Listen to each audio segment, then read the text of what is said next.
So we are talking about beauty.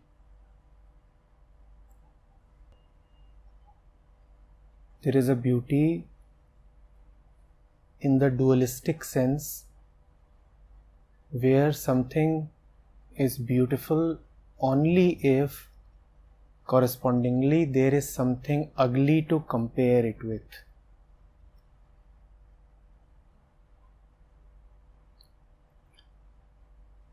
And then there is the non-dualistic Advaitic beauty where there is no opposite of beauty, where beauty alone is independent and all-encompassing. Since in this non-dualistic beauty there is nothing except beauty, so obviously there is nothing to compare beauty with. Beauty alone is. What would you compare it with? Hence, it leaves no space for the ugly. That which alone is the truth. And in the non-dualistic sense, beauty alone is. There is nothing ugly. Combining these two, what do you get? Truth alone is, and in the real definition of beauty, beauty alone is, because there can be nothing ugly, given that it is a non-dualistic definition. Now combine these two and what do you get? Truth is beautiful. Truth alone is beauty alone. Truth alone is beauty alone. That is the purport of the statement that you often hear, Satyam Shivam Sundaram. Truth is beauty. Do you get this now? But when truth is beauty, remember, there is nothing ugly. If you still are seeing the world in a divided way, where you see things still as ugly, then one does not really have the right to utter this statement. This is about the non-dualistic beauty. I'll want to come back to the dualistic world. Something fine needs to be understood there. When we look at the world around, there are differences. What we call as human life is a life of discrimination, differentiation and discretion. We have to differentiate between white and black. We have to differentiate between day and night, between being and non-being. That is what human life as a body is all about, right? Your eyes do not look at the non-dual truth.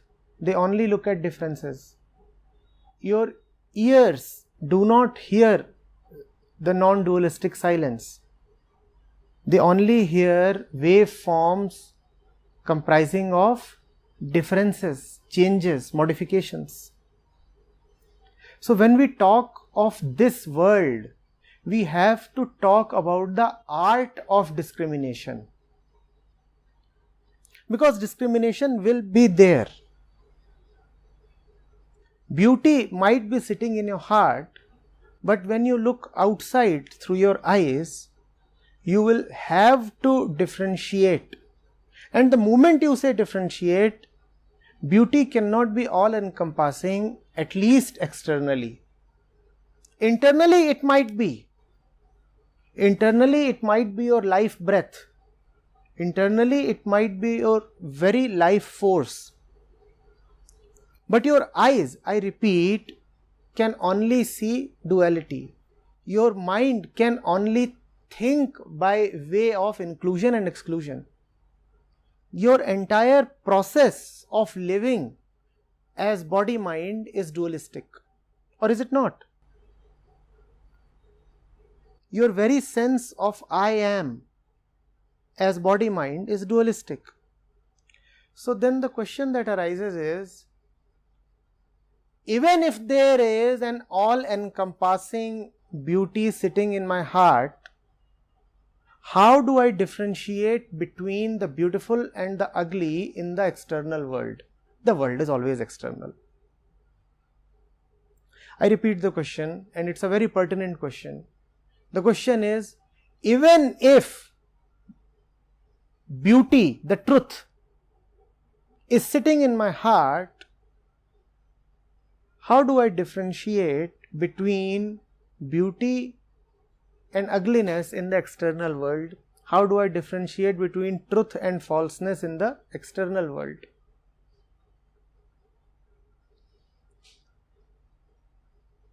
The answer is actually pretty simple and obvious. There will really be no need of asking for a how to differentiate. If beauty is sitting in your heart, that enables you to find beauty outside. How?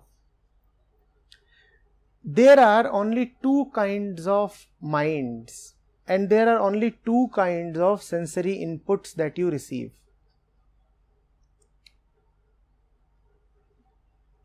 The mind is a dislocated child. The mind is a wanderer looking for its home. There are only two kinds of inputs that can come to this lost and wandering child.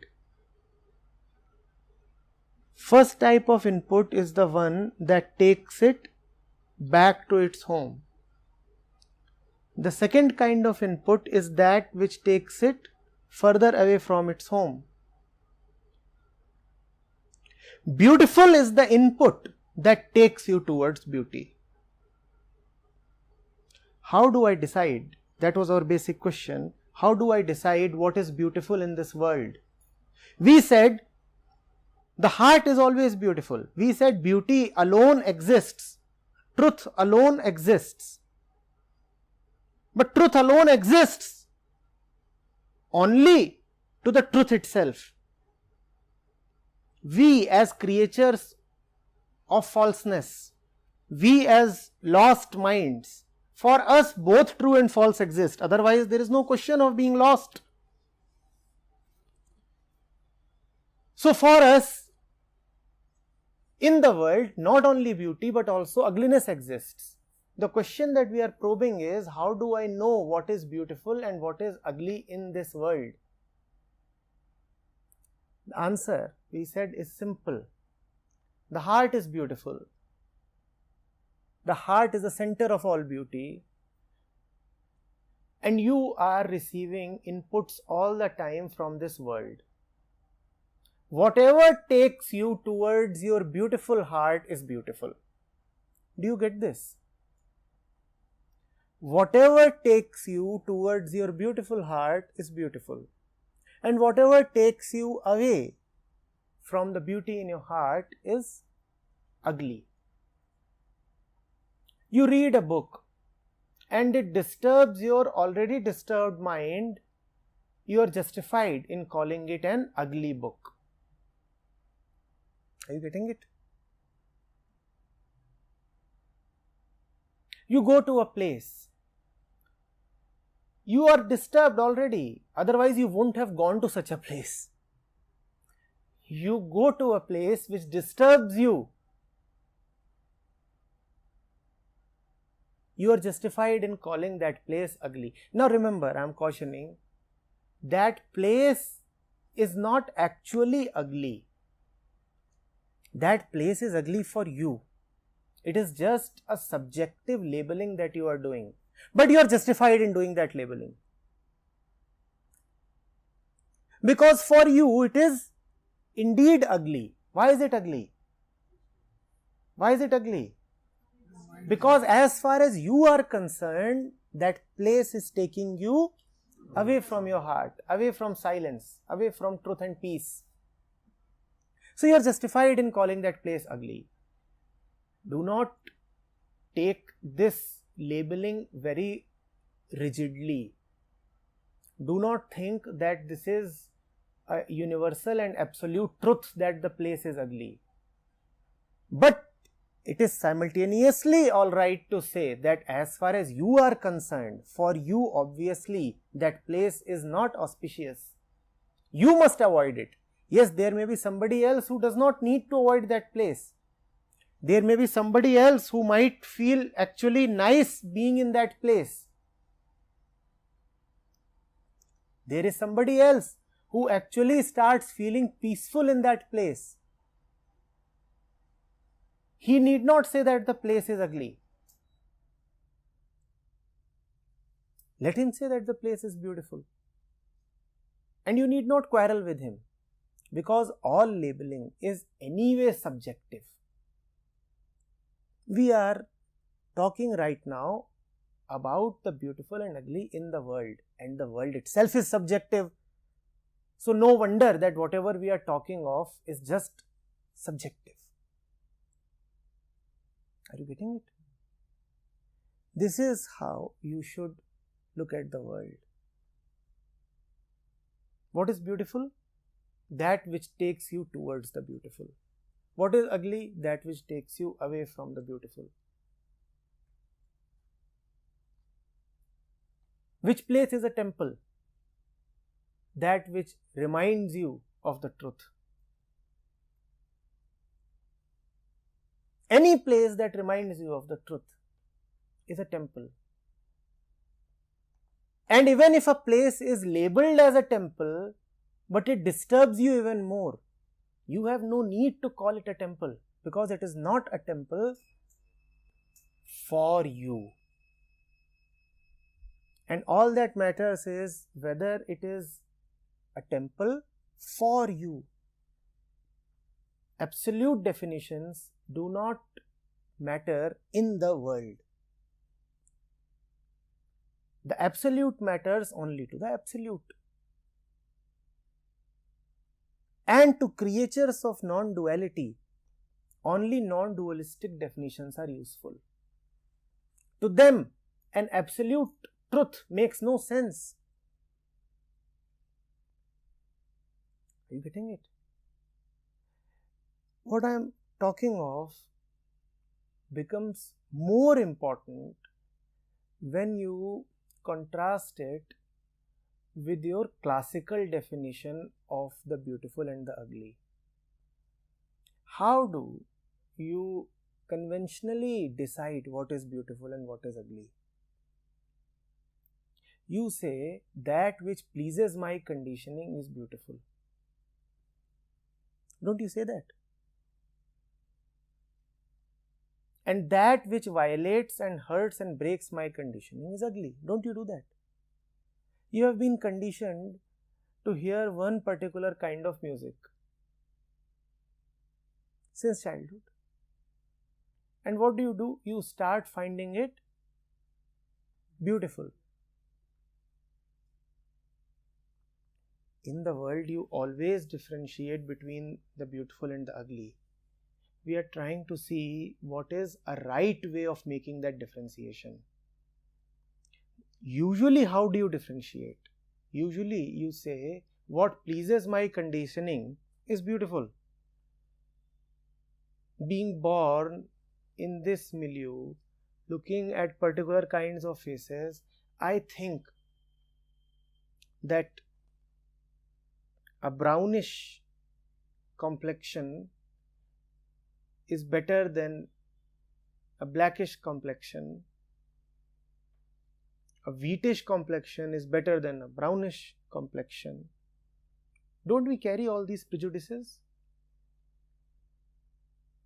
A fair face comes in front of us and we are more likely here, given we are sitting in this part of the world.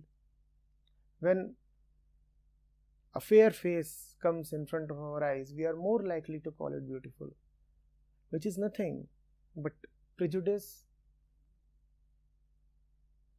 and conditioning.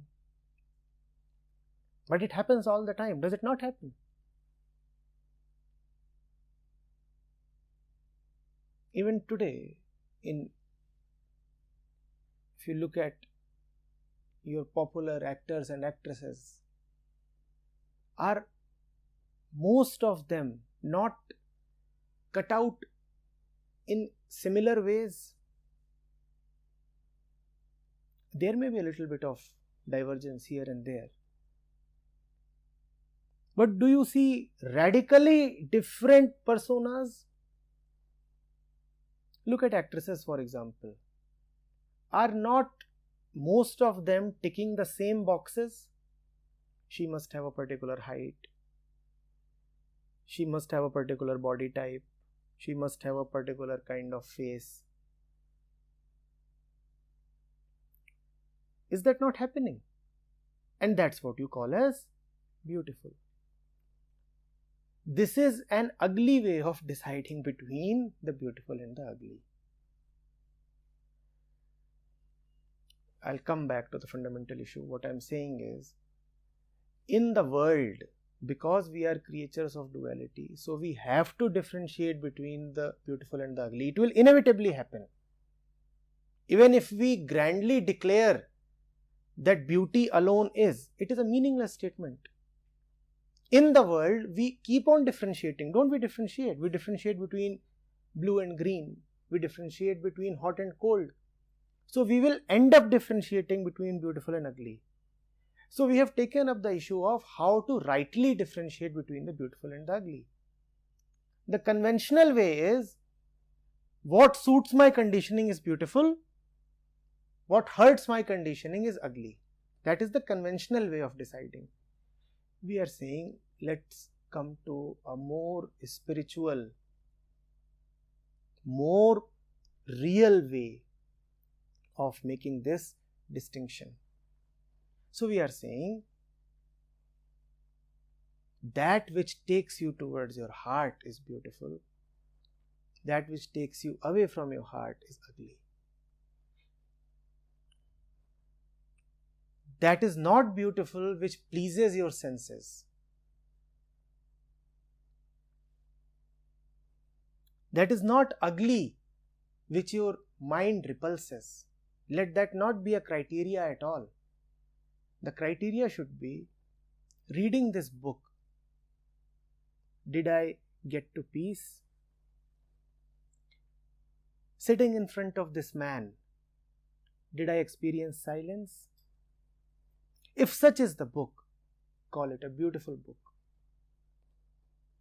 If such is the man, call him a beautiful man. A man is not beautiful if he looks a particular way. Whether or not a person is beautiful is to be determined by how you feel near that person. It's a very subjective definition, but yes, we are talking of subjectivity. We are talking of this dualistic world where everything is subjective. Whether or not your wife is beautiful is not determined by the way she talks and looks. It is determined by how you feel when you are next to her. Does she bring you to that beautiful silence, or do you get further agitated by being in her company? Does she excite you? Then she is disturbing you. Or does her very presence calm you down? If her presence calms you down, then she is beautiful. Are you getting it? Are you getting it?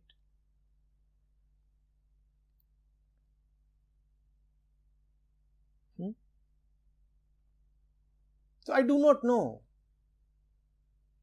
how a Kabir might have looked as a person, but I know he is beautiful. And there is nobody more beautiful than Kabir. I keep calling Jesus handsome. It is not because he was young and tall and fair and muscular. I keep calling him handsome for what he was. Meera is indeed so beautiful, not because she has sharp features or she is an attractive young woman. Meera is beautiful for her devotion. Meera is beautiful because when you are with Meera,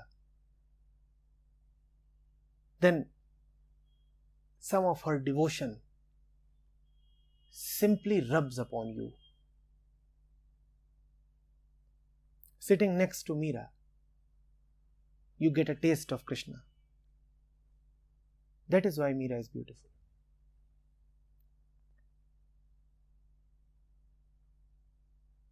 Buddha is so handsome, so is Mahavir. They are not handsome because they are attractive personalities. They are handsome because of what they are. They are handsome because when they are in front of you, you cannot be violent anymore.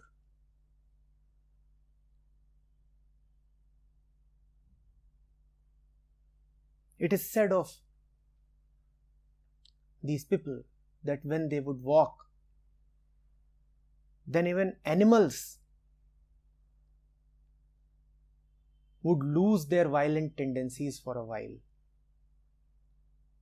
Next to them, even animals would cease to be violent.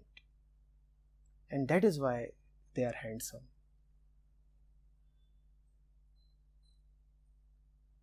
Are you getting it? Do not just praise the eyes of your girlfriend. Her eyes are beautiful if they can carry you into the beyond. If her eyes just seduce you sensually, then they are very ugly eyes. Very, very ugly eyes. But looking in her eyes, if you are transported beyond your everyday problems, if you forget all about the trivial matters that occupy your mind, then her eyes are indeed beautiful. That is the way to decide whether or not something or somebody is beautiful. Are you getting it? Now look at most of the things and people you usually call as beautiful. Do they calm you down or do they excite you more? When you call somebody beautiful, what happens when you are in his or her company? Are you calmed down or do you become more excited and agitated? Yes? What happens? It only results in more excitement. If in somebody's presence you become excited,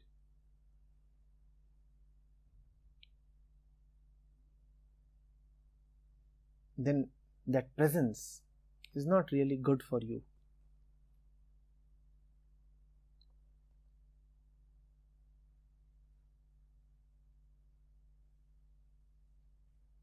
Are you getting it?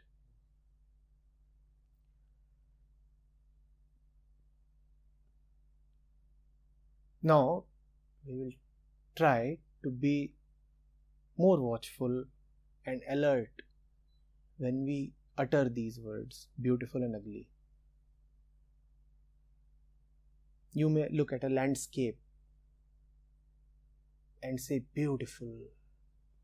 The moment you say beautiful, ask yourself, was it because it excited me or was it because it calmed me down?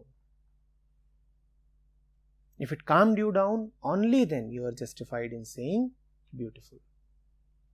But usually, if it would calm you down, then you would not be excited enough to say beautiful. For beauty is peace and peace is silence. If you are uttering beautiful, chances are it didn't calm you down, it excited you. Do you get this? Had it really calmed you down, why would you have been excited enough to say beautiful? You may still say.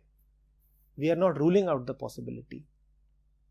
But chances are, when you really experience beauty, you will become silent. The thought of praising it or saying something about it will not come to you. It would only probably be later, in some other context, that you would want to attach a word or label to it. Only when somebody would ask, was it a beautiful experience? Then you would reply, oh, indeed it was.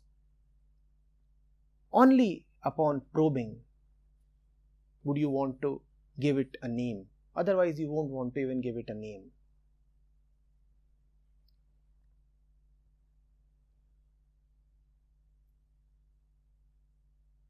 Getting it? Live cautiously in this world which uses sacred terms in profane ways. In this world, beauty has become a cheap word. Beauty is a sacred word, as sacred as truth.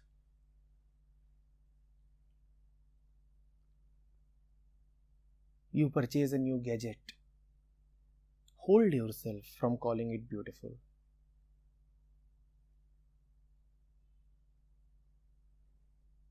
You look at a skyscraper, a new building. Check yourself if you feel like calling it beautiful.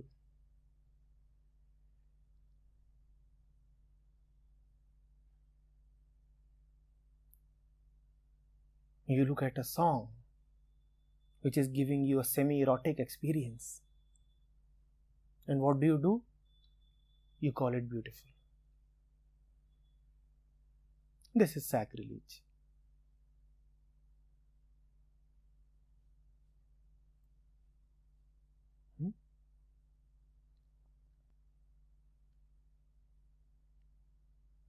The beautiful is that which takes you towards your beautiful heart. That's what beauty is.